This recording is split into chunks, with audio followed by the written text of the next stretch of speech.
en aras del tiempo que estamos retrasados y vamos a oír la charla de la doctora Nitzia López.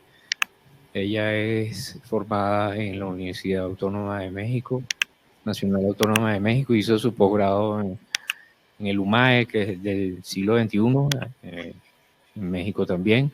Ella nos va a hablar de riesgo de mortalidad cardiovascular en mujeres menopáusicas. Adelante, doctora, gracias.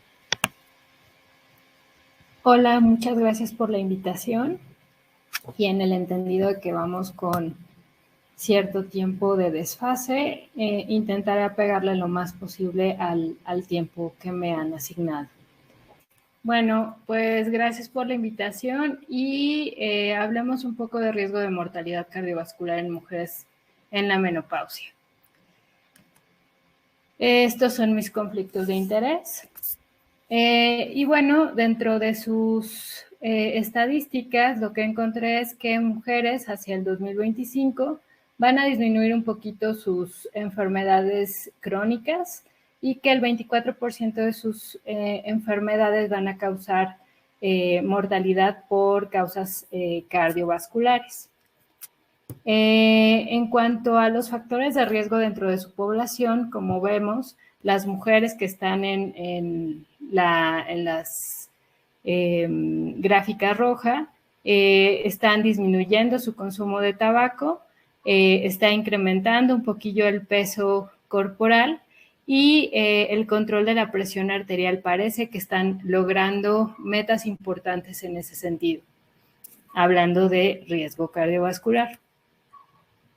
Y bueno, ustedes saben que durante la pandemia, pues la principal causa de muerte en muchos, bueno, a nivel global fue COVID-19 y sin embargo en mujeres, en su población, hasta el 13%, o bueno, casi 14% de la población murió por enfermedades isquémicas. Considerando esto, es importante comentarles que se parecen mucho a la población mexicana. Como pueden observar en esta fuente, lo que observamos es que en el 2020 también las enfermedades del corazón fueron la primera causa de muerte en las mujeres y el COVID se ubicó en el tercer lugar. Entonces, pareciera ser que las mujeres latinoamericanas tenemos cierta tendencia a continuar en ese sentido, con una mayor prevalencia de enfermedades cardiovasculares. ¿Por qué? Bueno, existen varias causas para esto. Una de las más importantes es que existen muchas etiologías de la presentación de las enfermedades cardiovasculares y en general estas pueden conducir a un diagnóstico erróneo.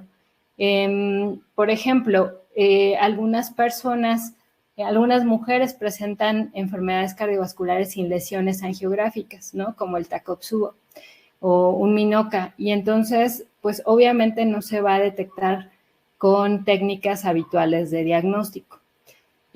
O bien se desestima la sintomatología de una mujer y se puede relacionar con ansiedad. Entonces, eso es una cuestión importante. No tenemos una misma cantidad de mujeres que de hombres. Esto está cambiando, pero, por ejemplo, del 1997 a 2006, solo el 27% de la población que participaba en estudios eran mujeres. Entonces, pues, en ese sentido estábamos subestimadas como enfermas del corazón.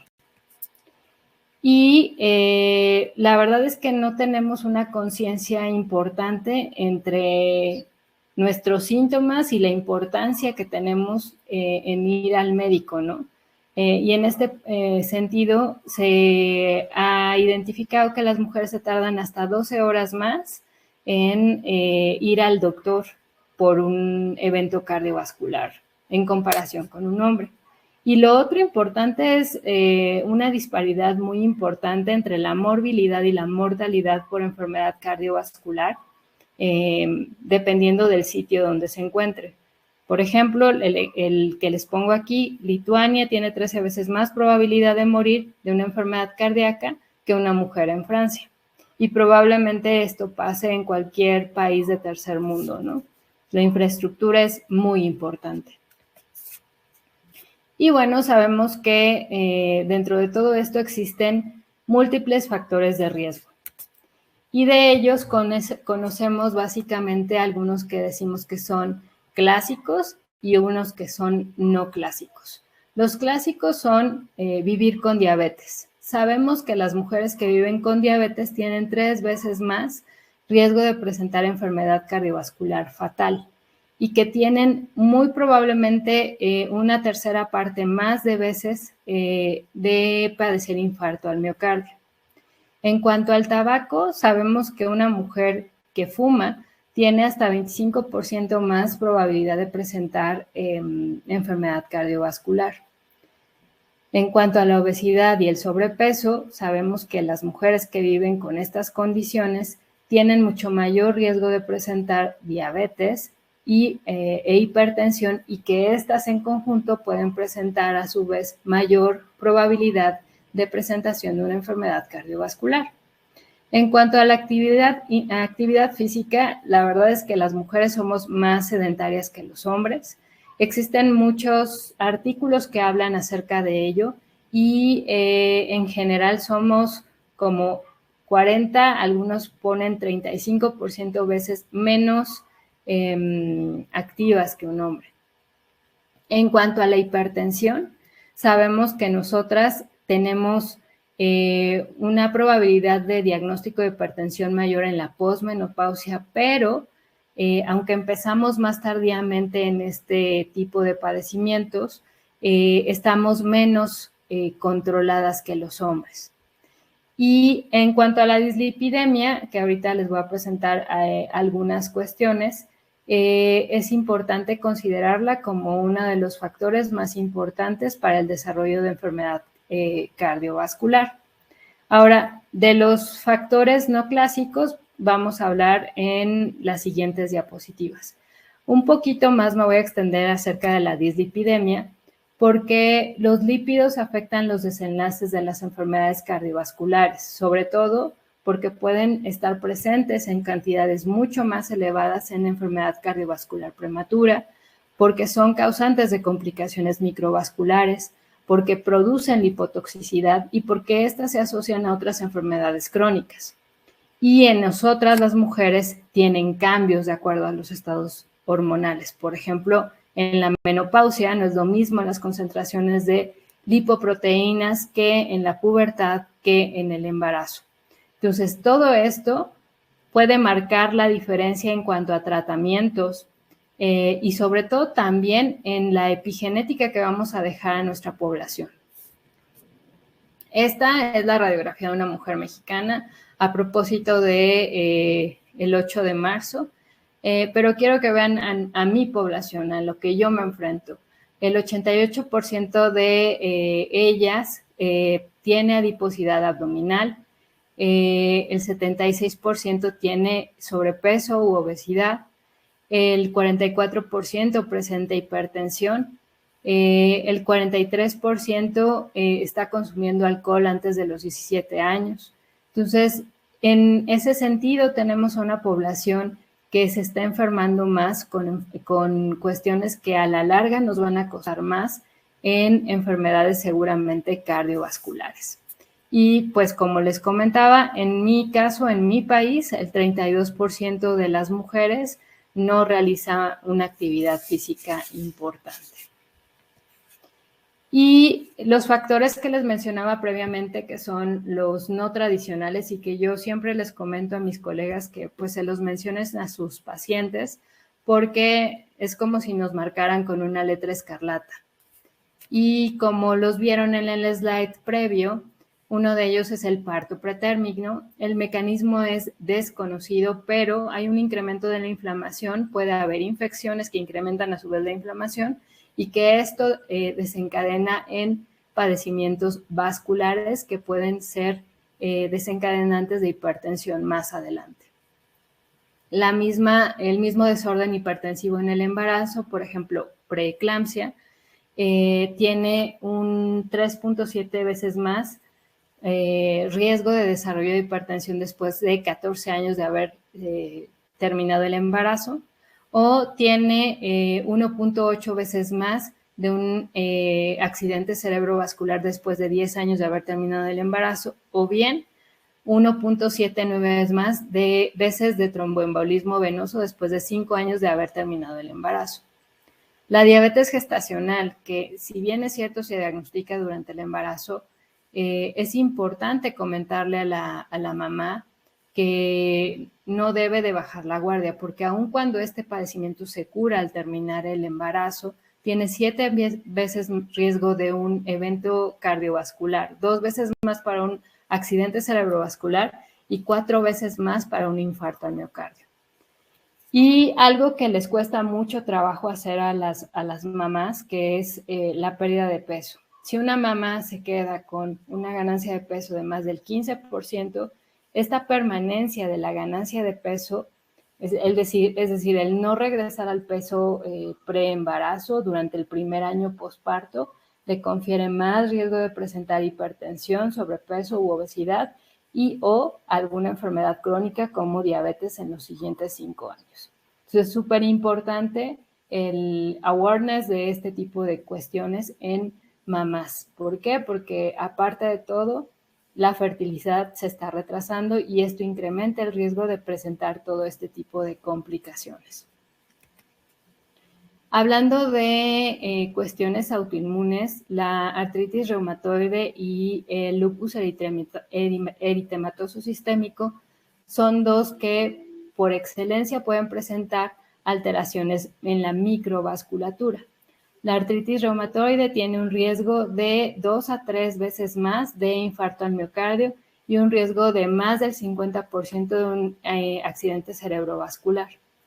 Y una persona que vive con lupus eritematoso sistémico tiene un riesgo que es de 9 a 50 veces mayor de un infarto al miocardio respecto a la población general. El uso de radioterapia y de quimioterapia en el cáncer de mama también se ha asociado con una mayor tasa de eventos cardiovasculares, un incremento aproximado de 7.4%. En cuanto a la salud mental, este es uno de los factores que se ha introducido. De hecho, en algunas publicaciones está considerada como un factor de riesgo clásico. Y sin embargo, esto lo pueden encontrar como también un factor de riesgo no clásico porque el desarrollo de enfermedad cardiovascular en mujeres jóvenes, sobre todo en aquellas menores de 50 años y que aparte viven con algún grado de depresión, está incrementando. Entonces, el hecho de que una paciente tenga una buena salud mental es muy importante para permanecer con una buena salud cardiovascular. Y bueno, la doctora que me precedió habló claramente acerca de la menopausia. Yo no voy a ahondar mucho en esto, pero hay que recordar algo. Los objetivos de la menopausia normal cumplen con algunas características. Solo el control de los síntomas, sí mejorar la calidad de vida. Y bueno, ¿quién no quisiera ser Jennifer López, no? Al final a los 50 y tantos y seguir siendo bella y hermosa, pero más allá de eso, sana. La terapia de reemplazo hormonal no sirve para protección cardiovascular, eso ya está hecho. Tampoco se da para osteoporosis, a menos que, como lo mencionaron, sea para falla ovárica o, bueno, insuficiencia del ovario, y tampoco sirve para rejuvenecimiento. Esta conversación la teníamos hace algunos días con algunos investigadores que hablaban de antioxidación, ¿no? En el uso de estrógenos como tratamiento, ¿no? Y que esto pudiera mejorar la vida de las mujeres que usan estrógenos. Pero esto hasta el momento en realidad no es completamente reproducible en todos los estudios, por lo tanto no es recomendable ese uso o para ese uso. Que si queremos que no tengan bochornos y si no pueden usar hormonas, bueno, existen otras muchas más armas que podemos utilizar para ello. Y bueno, esta es la línea del tiempo de lo que ha habido en cuanto a el uso de terapia hormonal, ¿no? En los 80 se consideraba que era como lo más importante, darle hormonas a las mujeres que estaban en la transición a la menopausia o que ya casi estaban empezando con la menopausia, y que iba a prevenir seguramente la incidencia de enfermedad cardiovascular.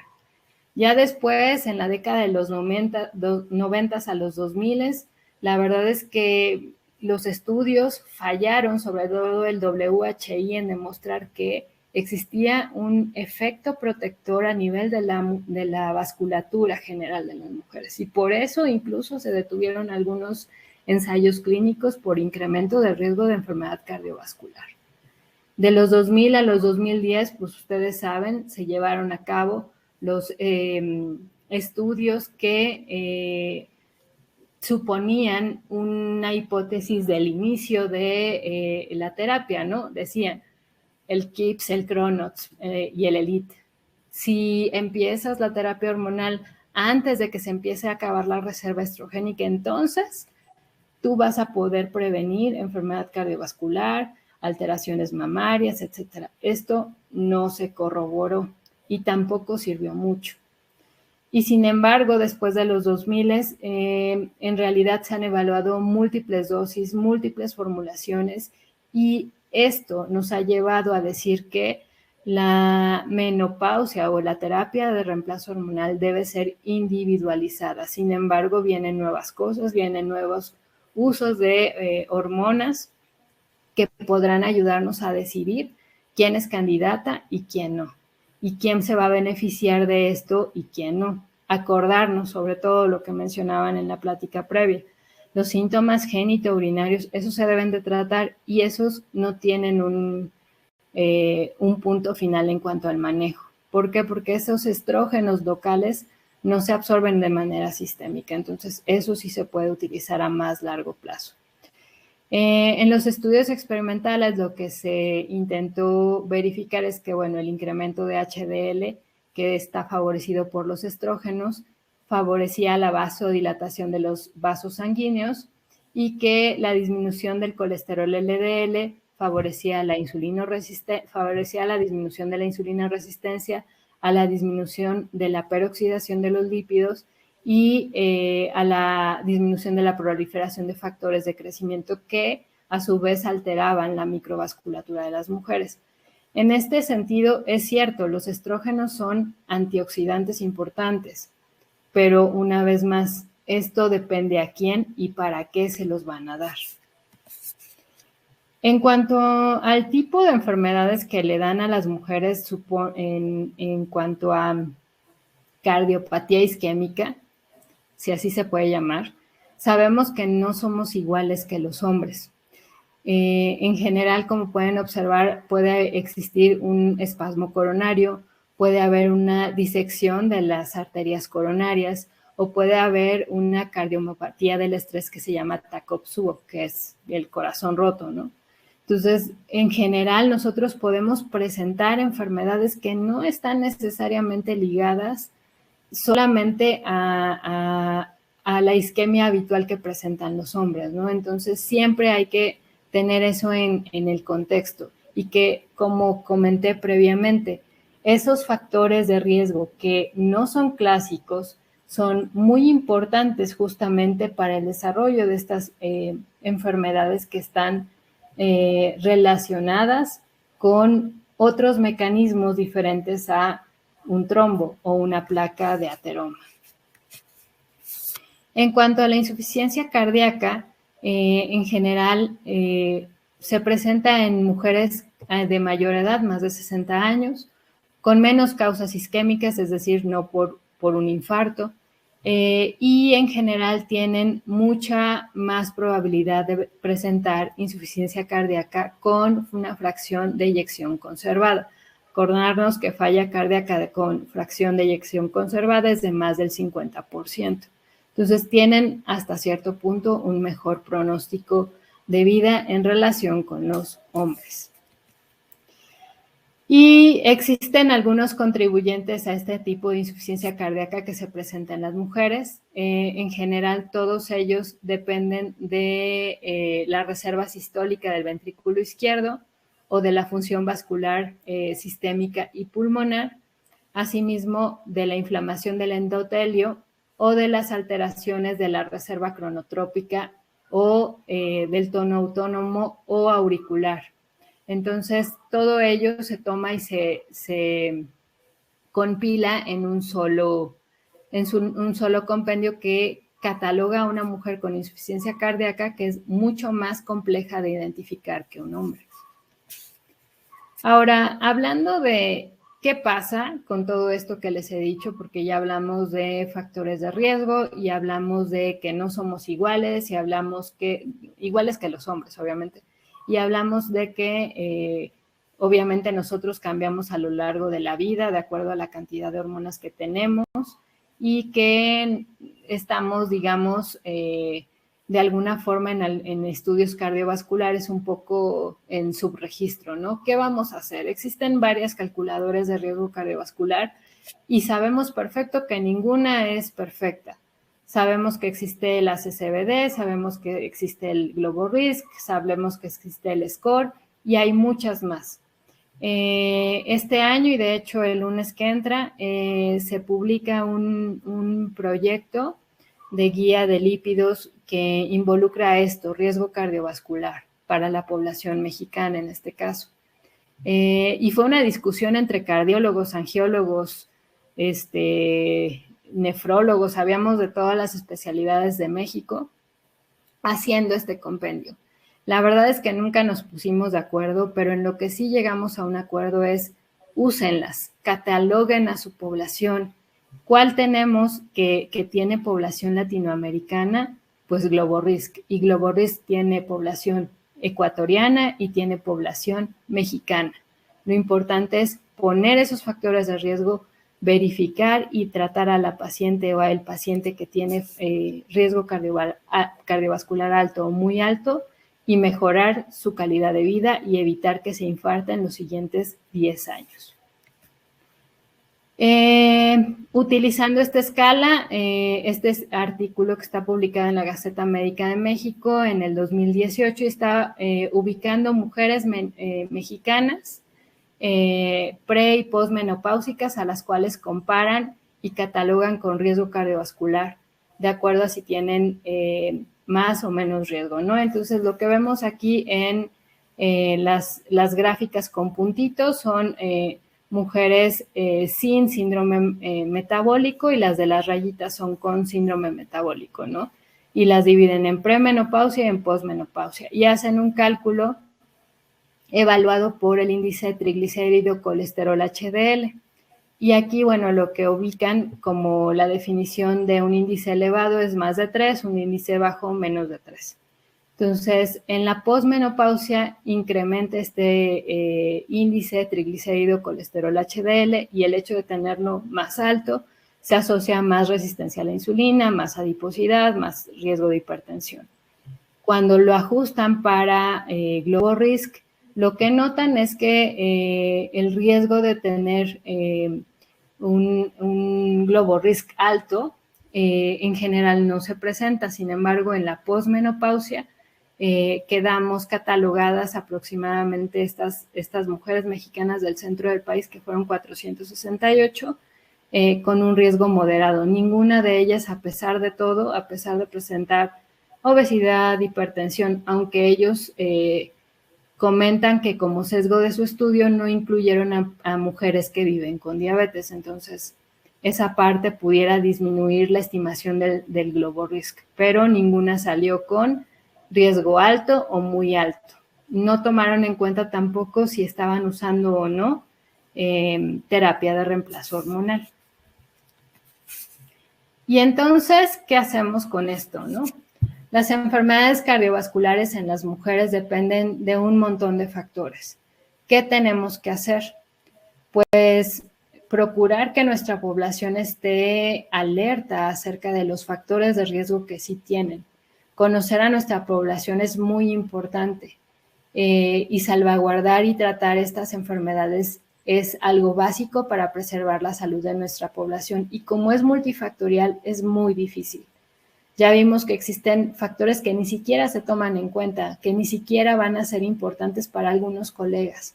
Entonces, es súper importante que verifiquemos incidir en forma multidisciplinaria. En conclusión, las mujeres y los hombres con síndromes coronarios presentan síntomas parecidos, pero en ritmos diferentes.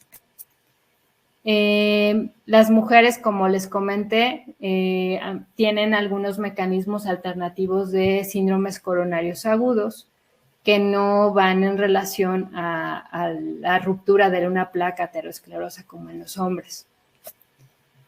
Toda la gama de síndromes coronarios agudos, son estudios que se han llevado a cabo, reciben tratamientos menos agresivos que los hombres y menos invasivos. Y sin embargo, nos tardamos más en llegar a una sala de urgencias o a un médico para que nos traten. Entonces, eso es súper, súper importante.